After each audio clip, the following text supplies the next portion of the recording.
A manager slaps a black girl unaware that her father is the legendary Shaquille O'Neal. How will this story end? Subscribe to the channel, share this video, and write in the comments where you're watching us from. The soft hum of Los Angeles traffic outside was barely audible as Merera O'Neal stepped out of her car, adjusting her sunglasses against the bright Californian sun. She had parked just a block away from the upscale boutique district, wanting a moment to clear her mind before stepping into the opulence of a world she often found both alluring and alienating. The boutique loomed ahead of her, a glass-fronted masterpiece of modern luxury whose name, EUM, glimmered in delicate gold lettering against spotless glass.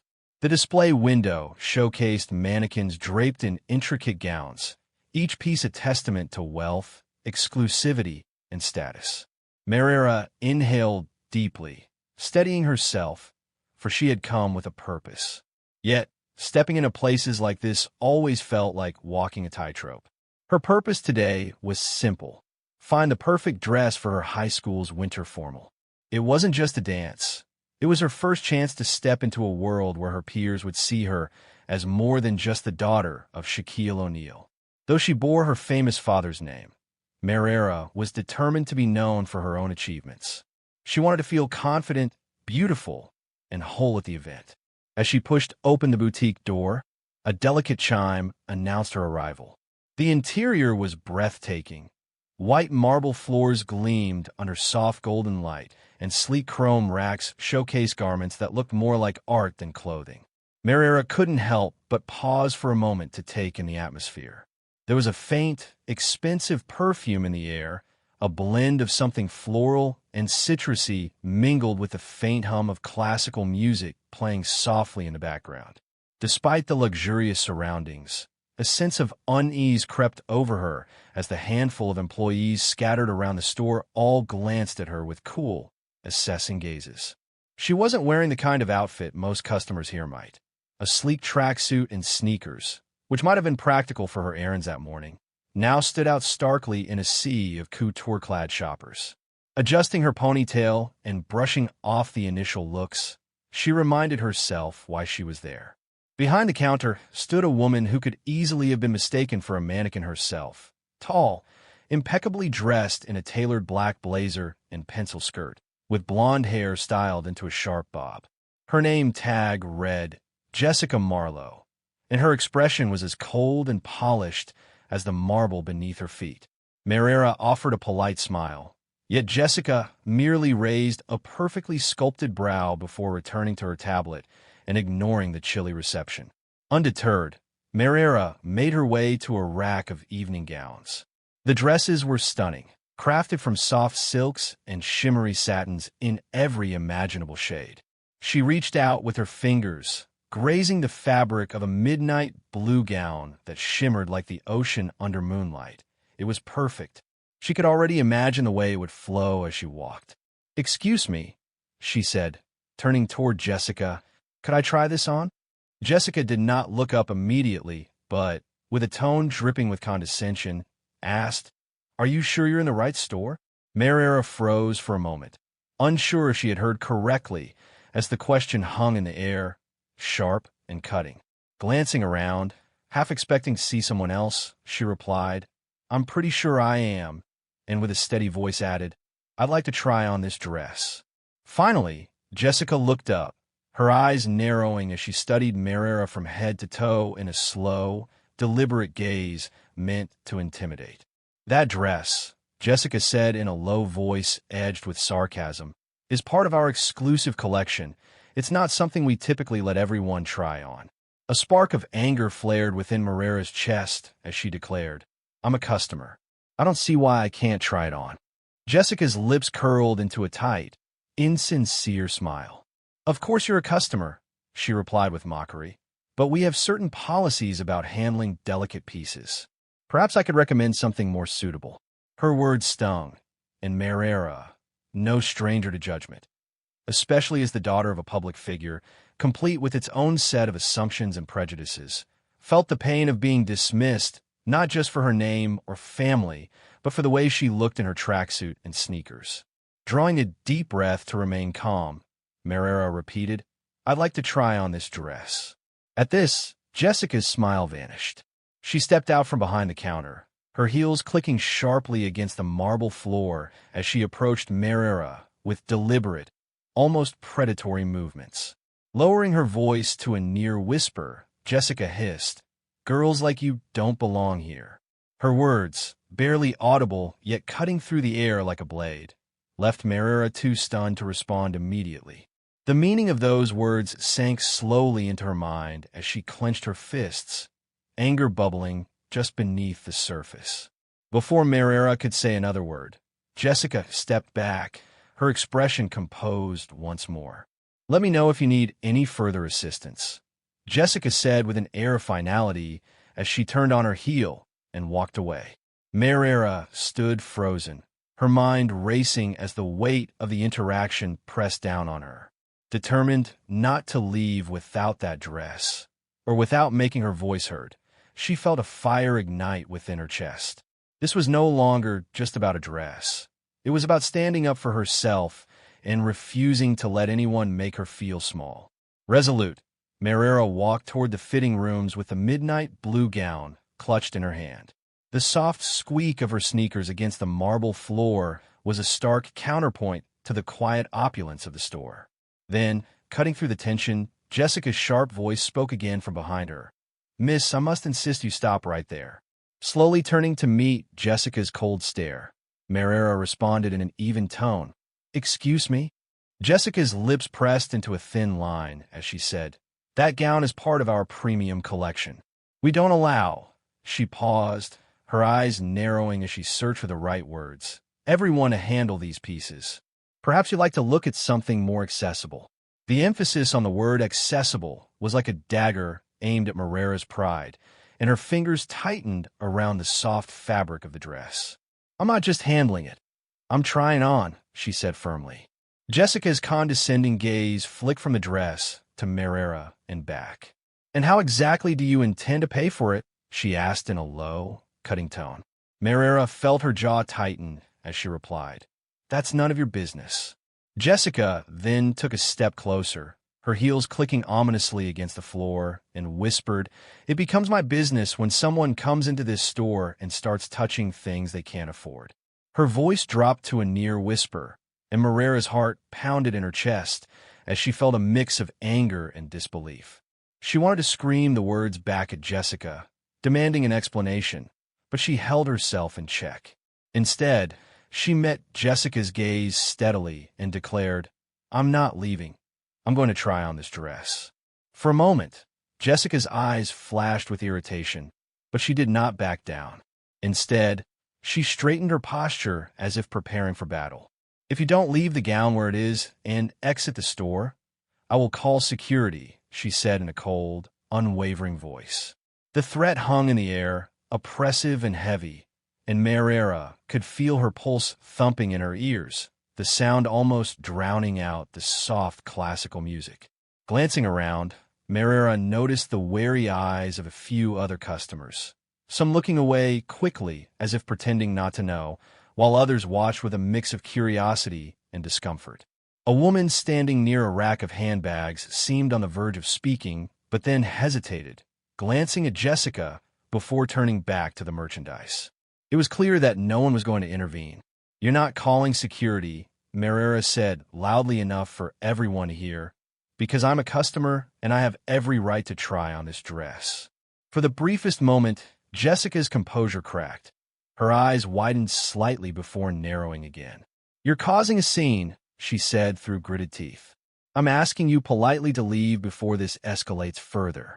Merera's hands trembled, not with fear but with anger, as she responded, "You're the one escalating it. All I did was pick out a dress. You're the one making assumptions about me, and frankly, I'm tired of it."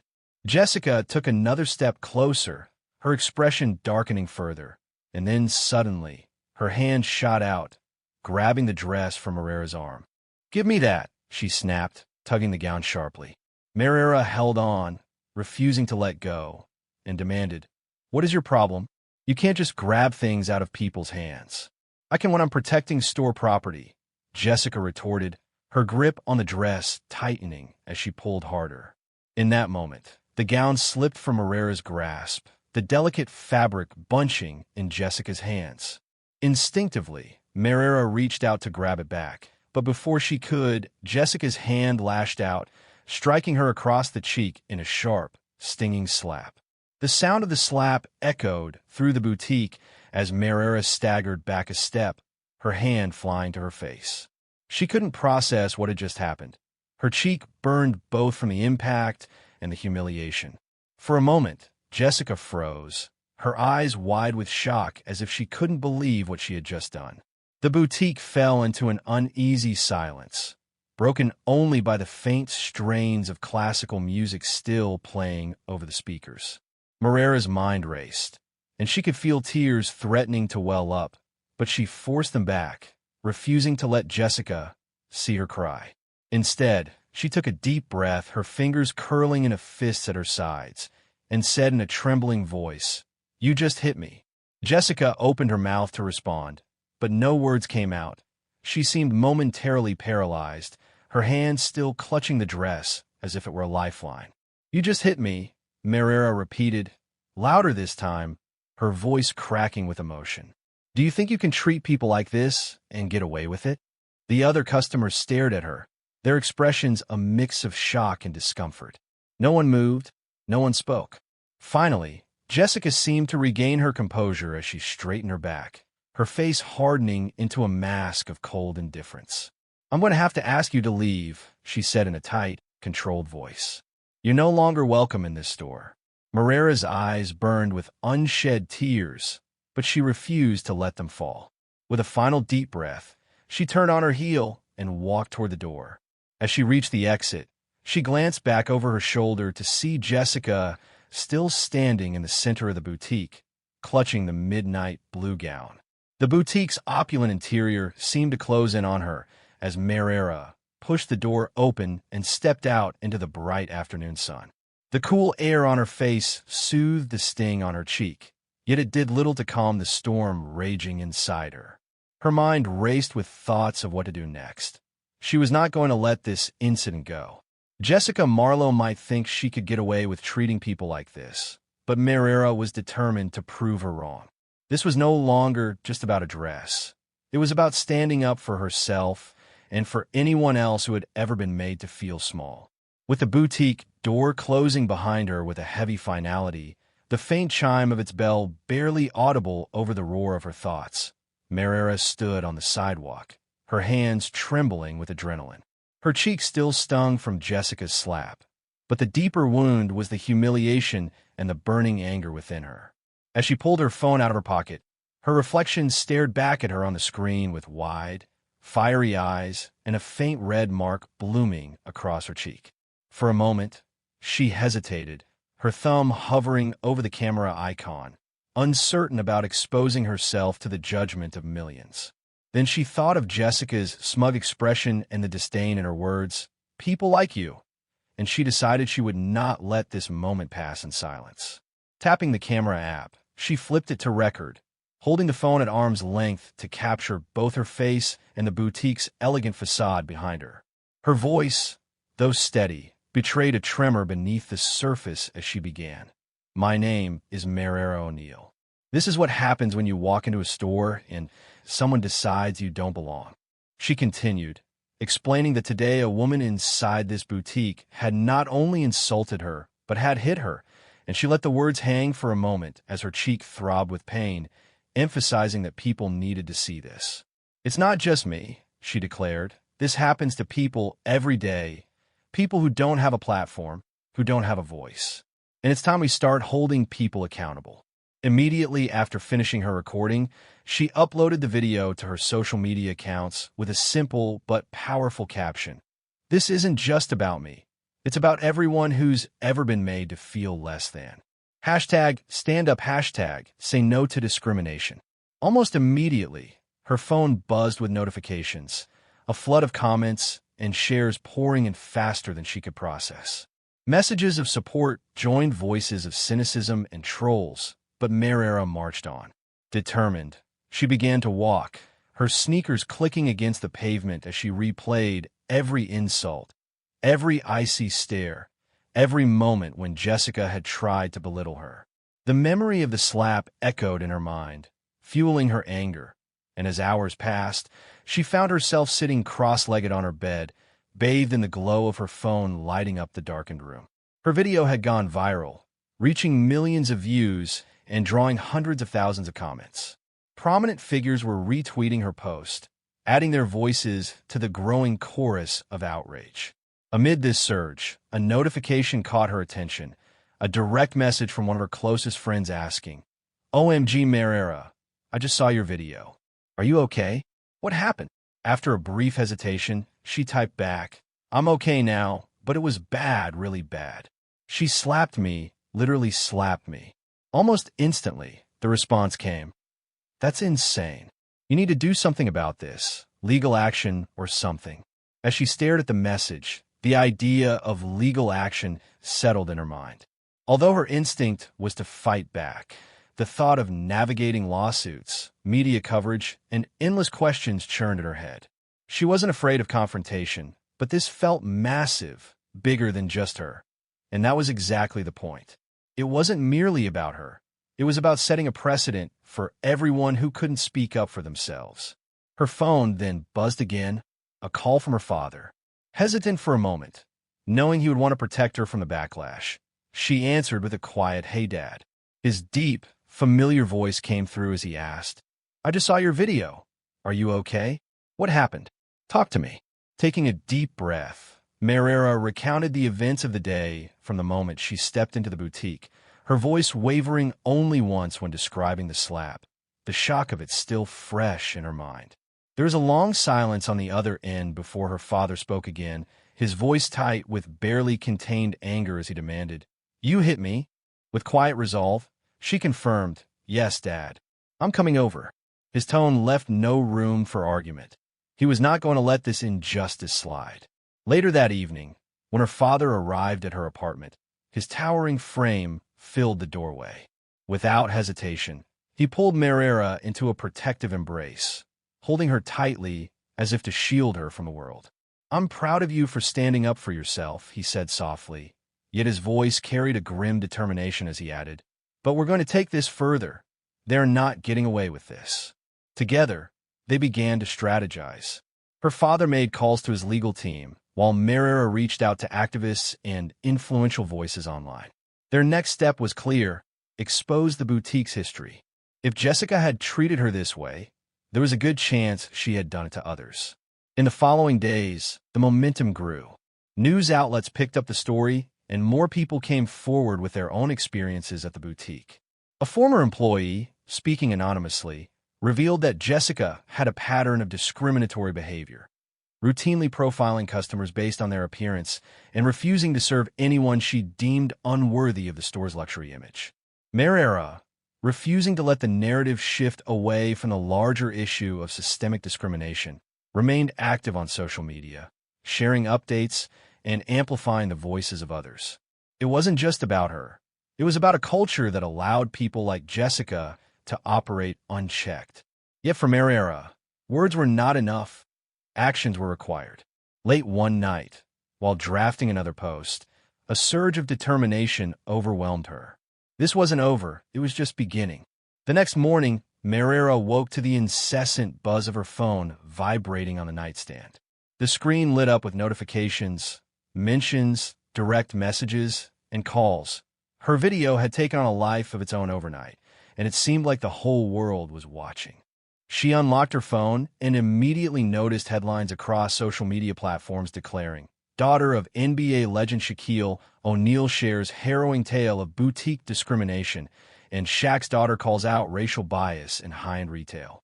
Although her heart sank at the shift of focus from the systemic issue to her celebrity connection, she resolved to redirect the conversation back to the real issue. A knock at the door interrupted her spiraling thoughts, and when she opened it, she found her father standing there in a sharply tailored suit, determination evident on his face. "Morning, kiddo," he said, glancing at her buzzing phone. "I take it you've seen the headlines?" Merera nodded, folding her arms and replying, "This isn't how I wanted it to go, Dad. Now everyone's just focusing on me being your daughter, not the real issue. Placing a reassuring hand on her shoulder, her father said, "Listen to me. You didn't choose to be my daughter, but you did choose to stand up for what's right. That's what people will remember. And if my name helps shine a bigger light on this, then so be it. We can use it to our advantage." With a sigh mixing frustration and determination, Merera finally asked, "So what do we do now?" Within hours, her father mobilized his network. His legal team was on standby, drafting statements and preparing to escalate the issue if necessary, while Merera worked with a publicist to organize a press conference. Though she hated the idea of stepping into the spotlight, she knew that holding people like Jessica accountable was worth every moment. By midday, a press conference was set up outside her father's estate. A podium stood in the driveway, surrounded by neatly arranged microphones, as reporters gathered with cameras trained on the family. Merera stood beside her father, her heart pounding as she faced the crowd. Her father began in his deep, commanding voice, "Good afternoon. I am here today not as an NBA player or a public figure, but as a father who watched his daughter experience something no one should ever have to go through." He paused, his eyes scanning the crowd before continuing, "This isn't just about Merera. It's about the thousands, millions of people who face discrimination every day and don't have a platform to speak out. Today, we demand accountability, not just from one person or one store, but from an entire system that allows this behavior to thrive." Merera stepped forward, clutching the edges of the podium to steady herself. Her voice, shaky at first, grew stronger as she declared, "What happened to me wasn't an isolated incident. It is part of a pattern that tells people they don't belong, that they're not good enough because of how they look or where they come from. I'm here to say that enough is enough." Her words resonated with the crowd, sparking a wave of applause as reporters shouted questions. Her father raised his hand, silencing them with the simple authority of his presence. As the day unfolded, the response was overwhelming. Major news outlets picked up the story, and public figures from all walks of life voiced their support. Celebrities shared their own experiences with discrimination, and soon the movement took on a life of its own. Meanwhile, the boutique found itself at the center of a media storm. Former employees began coming forward anonymously with their own chilling anecdotes of mistreatment at the hands of Jessica Marlo. The boutique's corporate office eventually released a second, more detailed statement, expressing deep regret over the incident, confirming Jessica's suspension pending investigation, and announcing plans to review their hiring practices and customer service policies. For Merera, however, apologies were just words. She wanted to see real change. That evening, as Merera scrolled through the flood of messages on her phone, she stumbled upon a private message from a young girl, no older than 15, who wrote, "Thank you for sharing your story. I've been through something similar, and seeing you stand up for yourself makes me feel like I can too." Tears pricked the corners of Merera's eyes as she realized this was why she had done it. For every person who had ever been made to feel small, for every person who had felt invisible. She screenshot the message and sent it to her father with a simple caption, "This is what it's all about."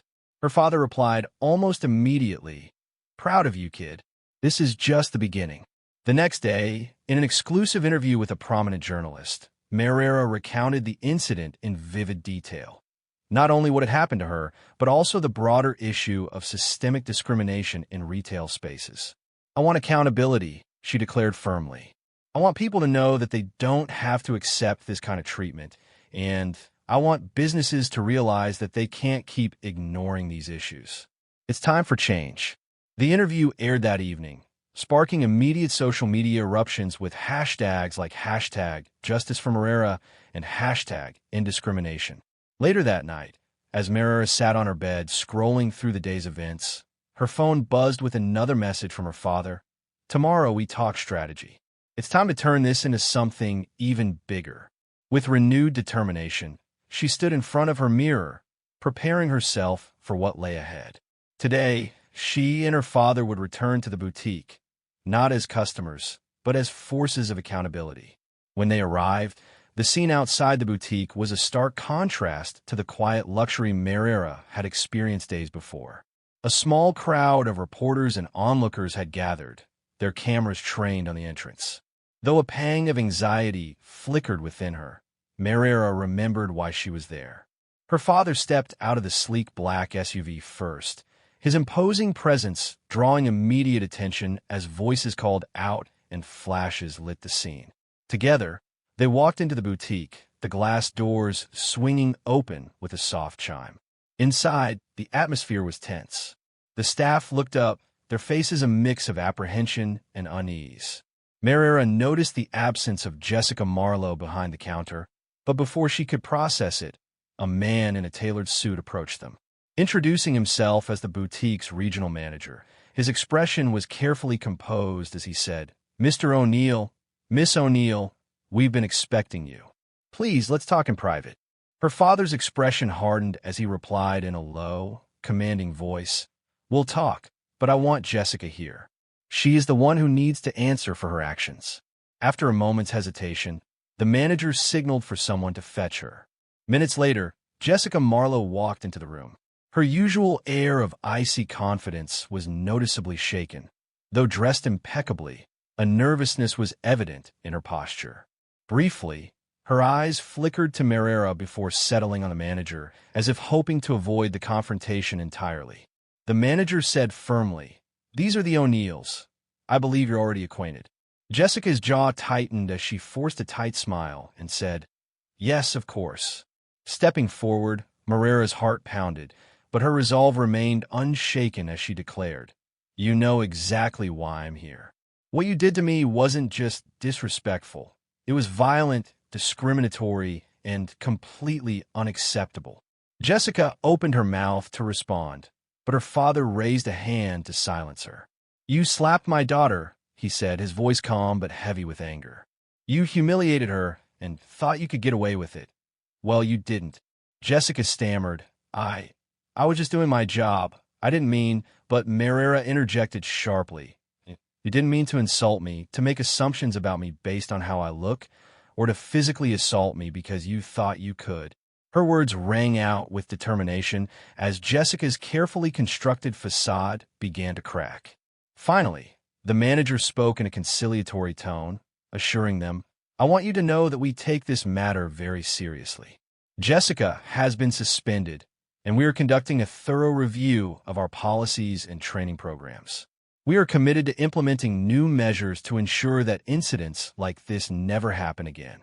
Merera narrowed her eyes and said, "Words are easy, but actions matter more. If you're serious about change, you must make these measures public, so your customers and your employees know that this behavior will not be tolerated." The manager nodded sincerely, promising, "You have my word. We will make this right." Her father then placed a hand on Merera's shoulder, signaling that it was time to leave. "We'll be watching," he warned in a tone that brooked no argument. "And if you don't follow through, you'll hear from us again." As they walked out of the boutique, a crowd of reporters erupted with questions. Merera paused and addressed them in a steady, clear voice. "This isn't just about me. It is about holding people accountable so that no one else has to go through what I did. And we're just getting started." Walking back to the car alongside her father, Merera felt a new sense of purpose settle over her. The fight wasn't over, but she was ready for whatever came next. In the days that followed, Merera found herself at the center of a movement that had grown far beyond her personal story. The viral video of her initial encounter, combined with the press conference and her father's public support, sparked a global conversation about discrimination, privilege, and the unseen struggles of those without a platform to speak out. Sitting in her room and scrolling through the flood of messages on her phone, she received expressions of support from strangers thanking her for her bravery and stories from people who had experienced similar injustices. Even as trolls attempted to belittle her experience, Merera, having grown up in the public eye, handled the negativity with quiet resolve. One day, while reviewing her campaign's website, she came across a story from a young woman in a small town who had faced workplace discrimination.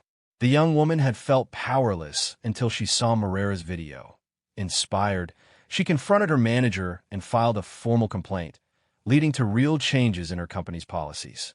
Overwhelmed with emotion, Merera sent the story to her activist friend with the message, "This is why we keep going." The friend replied, "This is just the beginning," and Merera smiled, her resolve stronger than ever, knowing the fight was far from over, but ready for whatever came next. Later, in a large-scale community event set in a vast open field in downtown Los Angeles, rows of white tents flanked either side of bustling volunteers setting up clothing racks, tables of shoes, and boxes filled with accessories. The air buzzed with energy and anticipation. This event marked the culmination of everything Merera and her supporters have been working toward, a chance to give back, amplify voices, and provide tangible support to those in need. Walking alongside her father as he scanned the setup with pride, Merera still couldn't believe how far things had come since that fateful day in the boutique. What began as a personal ordeal had transformed into a movement of solidarity and action. Standing in the midst of it all, Merera felt a surge of pride, not for herself alone, but for the countless people who had rallied around the cause. "Looks good," her father remarked in his deep, reassuring voice. "This is what it's all about." Merera nodded with a small smile, expressing, "It's amazing. I just hope it makes a difference." Her father replied, "It already is." As the event officially began, Merera took to a makeshift stage at the center of the field and addressed the diverse crowd, her voice steady and clear as she said, "Thank you all for being here today. When this journey started, it was about a single moment of injustice. But what I've learned is that my story is just one of countless stories of people judged, dismissed, or excluded simply because of who they are. Today, we say enough is enough. We are here to take action, not just with words, but with deeds, to create a world where everyone feels valued, respected, and seen." The crowd erupted into applause, and as her father joined her on stage with his towering presence, he declared, "This is about community, about lifting each other up and ensuring no one gets left behind." Throughout the day, the event hummed with activity as volunteers handed out clothing. Local catering companies provided hot meals, and community organizations offered services ranging from job training to mental health resources. Merera moved among the attendees, listening to heartfelt thanks from strangers and witnessing firsthand the difference that standing up for what is right could make. As the sun dipped lower in the sky, casting a golden glow over the gathering, her father gathered everyone for a final moment of reflection.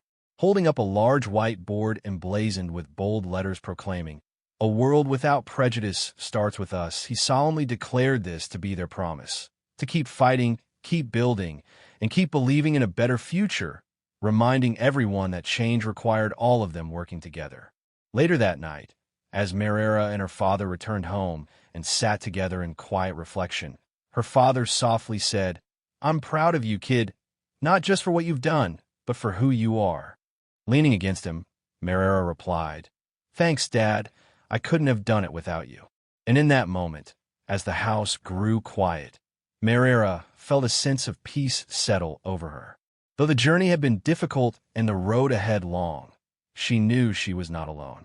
Together, they had sparked something much bigger than themselves, a movement driven by the voices and stories of countless others, lighting the way toward a future of hope and justice. Thank you for watching this story. If you enjoyed it, be sure to subscribe to the channel, check out our other videos for more compelling tales, and share this video with your friends. Your support helps us keep telling these stories and reminds us that when we stand up together, no injustice goes unchallenged.